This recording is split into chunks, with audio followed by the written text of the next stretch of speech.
From the Shepheardes Calendar, October, by Edmund Spenser. Pierce and Cuddy. Cuddy, for shame hold up thy heavy head, and let us cast with what delight to chase, and weary tice long lingering Phoebus' race. Whilome thou went the shepherd's lattice to lead, in rhymes, in riddles, and in biting bass. Now they in thee, and thou in sleep art dead. Cuddy. Pierce, I have piped erst so long with pain, that all mine oaten reeds been a rent and war, and my poor muse hath spent her spared store. Yet little good hath got, and much less gain. Such pleasance makes the grasshopper so poor, and liggeth so late, when winter doth her strain. The dapper ditties that I want devise, to feed youth's fancy, and the flocking fry, delighten much what I the bet for thy. They haunt the pleasure, I a splendor prize. I beate the bush, the birds to them do fly. What good thereof to Cuddy can arise? Pierce. Cuddy. The praise is better than the price, the glory eke much greater than the gain. Oh, what an honor is it to restrain the lust of lawless youth with good advice, or prick them forth with pleasance of thy vein, whereto thou list their trained wiles entice, as soon as thou ginst to set thy notes in frame. Oh, how the rural roots to thee do cleave! Seemeth thou dost their soul of sense bereave. All is the shepherd that did fetch his dame from Pluto's baleful bower withouten leave. His music smite the hellish hound did tame. Cuddy. So praisen babes the peacock's spotted train, and wanderin at bright Argus' blazing eye. But who rewards him e'er the more for thy, or feeds him once the fuller by a grain? Psyche praise is smoke that sheddeth in the sky. Psyche words ben a wind, and wasten soon in vain. Pierce. Abandon then the base and viler clown. Lift up thyself out of the lowly dust, and sing of bloody Mars, of wars, of justs. Turn thee to those that weld the awful crown, to doubted knights, whose woundless armor rusts, and helms unbruised waxen daily brown. There may thy muse display her fluttering wing, and stretch herself at large from east to west, whither thou list in fair Elisa rest. Or if thee please in bigger notes to sing, advance the worthy home she loveth best, that first the white beard to the stake did bring. And when the stubborn stroke of stronger sounds has somewhat slacked the tenor of thy string, of love and lustito mayest thou sing, and carol loda, and lead the malures round. All were Elisa one of thilke same ring. So maud our Cuddy's name to heaven sondi. Cuddye.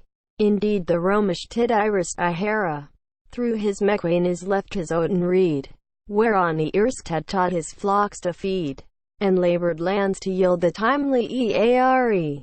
And eft did sing of worries and deadly dread, so as the heavens did quake his verse to hear.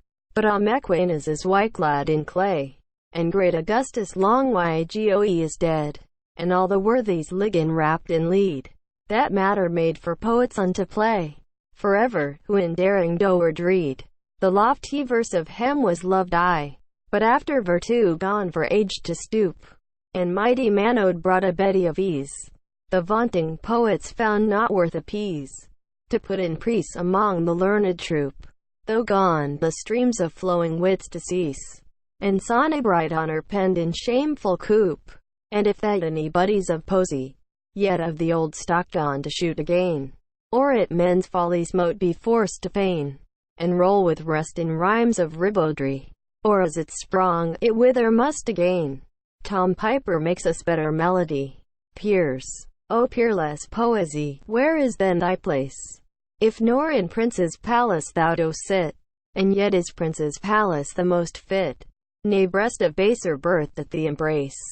Then make thee winges of thine aspiring wit, and, whence thou camest, fly back to heaven apace. Cuddy. Ah, Percy, it is all to weaken when so high to soar, and make so large a flight. Her peaced pinons ben a nuts in plight, for Colin feed is such famous flight to scan. He, were he not with love so ill bedite, would mount as high, and sing his suit as swan. Pierce. Ah, fond, for love does teach him climb so high, and lift as him up out of the loathsome mire, such immortal mirror as he doth admire. would raise one's mind above the starry ski, and cause a caitiff courage to aspire. For lofty love doth loath a lowly eye. Cuddy. All otherwise the state of poet stands. For lordly love is such a tyrant fell, that where he rules, all power he doth expel.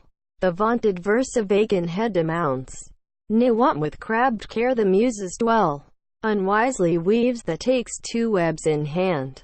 Whoever casts to compass weighty prize, and thinks to throw out thundering words of threat, let powery in lavish cups and thrifty bits of meat.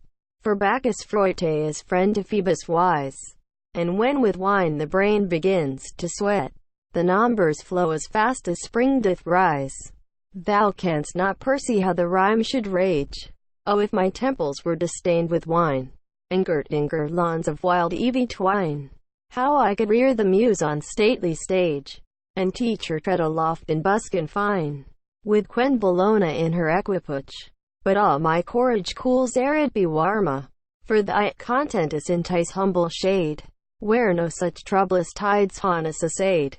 Here we our slender pipes may safely charm peers, and when my gates shall haunt their bellies laid, Cuddy shall have a kidda to store his farm. Cuddy Zembleme, Adjutante Calesimus Illo.